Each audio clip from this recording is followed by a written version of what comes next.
Hello everyone. So let us solve the previous definition, that is to read a string and check whether it contains alphabets, digits, spaces or not. Now I'm going to use the looping structure.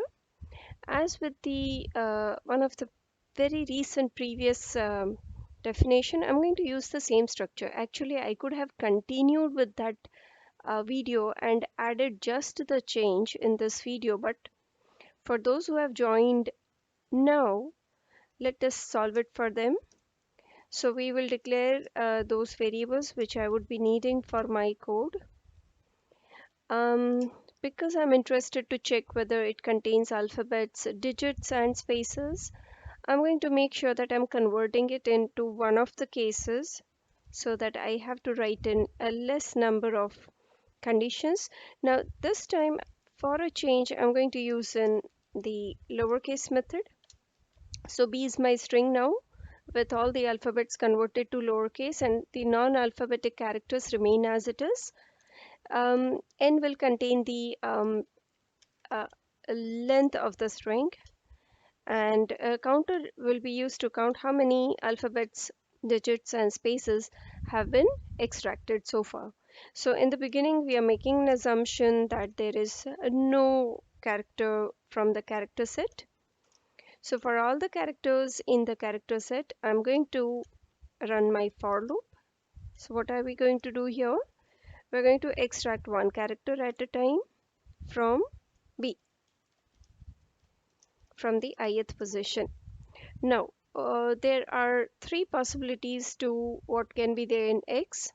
It can have alphabets, very specifically lowercase, because I am using B, which is containing the lowercase converted string. So that's the first thing I'm going to put in. X is greater than equal to small a and X is less than equal to small z. So this is first possibility. Or I can have X from the digit character range. So let's say to 0 to 9, and final possibility is it might be a space. So how do we check? An empty one space character between the quotes, right? So if either of the three possibilities, then I have come across a correct character, so I'll add one to my counter. Now when I come out of the loop, we're going to check that the counter value is same as the length of the string, which means all the characters were from the uh, valid character list.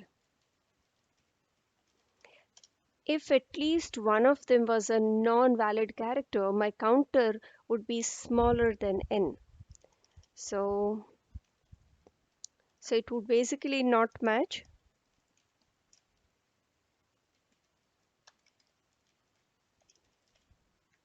So counter would not be equal to n. Let us go ahead and try this definition.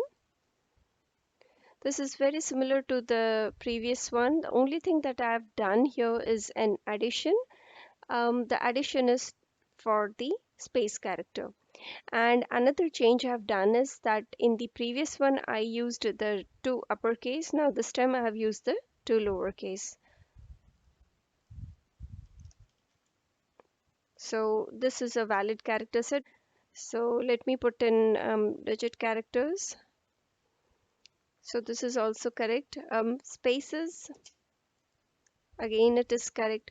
But if I put in a non-alphabetic character, for example, a full stop, so it is not a valid character as per my condition. So it should say incorrect characters.